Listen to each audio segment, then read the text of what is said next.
আজকের কর্মসূচি দুটি চলছে, সেটা একটা মহাসমাবেশ, সেটা সকাল 10টা থেকে শুরু হয়েছে।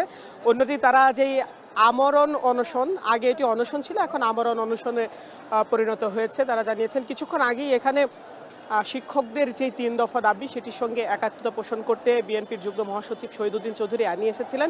তিনি জানিয়েছেন বিএনপি আসলে শিক্ষকদের যেই 3 দফা দাবি রয়েছে সেটির সঙ্গে একমত এবং তারা একাত্মতা পোষণ করেছে। এবং তিনি বলেছেন যে শিক্ষকরা আসলে যেই 5% মেনে নেওয়ার যে বিষয়টি হয়েছে, অর্থাৎ সরকার যেটি শিক্ষা মন্ত্রণালয় থেকে অর্থ বিভাগে যেই চিঠিটি দিয়েছে এবং সেটির প্রেক্ষিতে 5% এবং সর্বনিম্ন 2000 টাকার যে প্রস্তাবটি দেওয়া হয়েছে, বিএনপির পক্ষ থেকে এটি শহীদুদ্দিন চৌধুরী আনি বলেছেন যে এটি আসলে পর্যাপ্ত নয় এবং এটি যাতে বিশেষ বিবেচনা করা হয় সেই আহ্বান কিন্তু সরকারকে জানিয়েছেন। পাশাপাশি তিনি বলেছেন বিএনপি যদি ক্ষমতায় আসে সেক্ষেত্রে শিক্ষকদের এভাবে রাজপথে নামতে হবে না, তাদের সমস্ত দাবি মেনে নেওয়া হবে এবং শিক্ষার আধুনিকায়ন সহ শিক্ষকদের এই যেই লাগাতার কর্মসূচি সেটির বদলে তাদেরকে কিন্তু জাতীয়করণ করা হবে। অর্থাৎ বেসরকারি শিক্ষকরা যে 3টি দাবি নিয়ে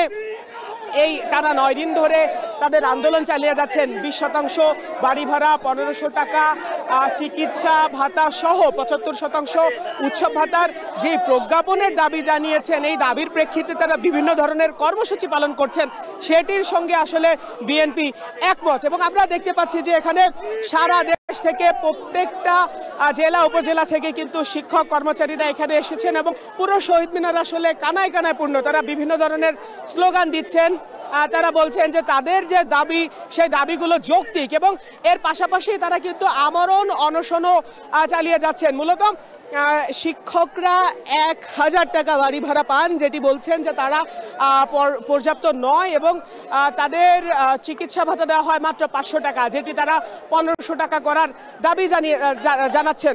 আমরা দেখেছি এই শহীদ মিনারে 9 দিনের যে আন্দোলন এবং পাশাপাশি সারা দেশে 30,000-এরও বেশি শিক্ষা প্রতিষ্ঠান বন্ধ রেখে যে কর্মবিরতি শিক্ষকদের চলছে, সেটির সাথে বিভিন্ন রাজনৈতিক দল একাত্মতা পোষণ করেছে। 9 দিনের মাথায় এসে বিএনপি একাত্মতা পোষণ করলো, জামাত এসেছে, এনসিপি এসেছে, ইসলামী আন্দোলন, খেলাফত মজলিস, এবি পার্টি সব বিভিন্ন রাজনৈতিক দল এখানে এসেছে এবং এসে একাত্মতা পোষণ করেছে। তারা জামাত যেই আহ্বানটি জানিয়েছেন যে শিক্ষকদের আগামী নির্বাচনে তাদের গুরুত্ব রয়েছে, যেহেতু তারা প্রিজাইডিং অফিসার, সহকারী প্রিজাইডিং থাকবেন, সেক্ষেত্রে তাদের দাবি মেনে নেওয়ার আহ্বান জানিয়েছে এবং আজকে বিএনপি কিন্তু একই কথা বলল। অন্যদিকে শিক্ষকরা বলছে যদি তাদের দাবি মেনে নেওয়া হয় তাহলে তারা তাদের কর্মক্ষেত্রে পাঠদান করবেন এবং পাশাপাশি আগামীতে যেসব পরীক্ষা রয়েছে এবং নির্বাচনেও তারা দায়িত্ব পালন করবেন না, সেই বিষয়টি কিন্তু তারা জানাচ্ছেন। এবং মহাসমাবেশ আসলে এই মুহূর্তে এখানে চলছে, শিক্ষকরা বিভিন্ন স্লোগান দিচ্ছেন, তাদের দাবির কথা জানান দিচ্ছেন। এই ছিল আমার কাছে।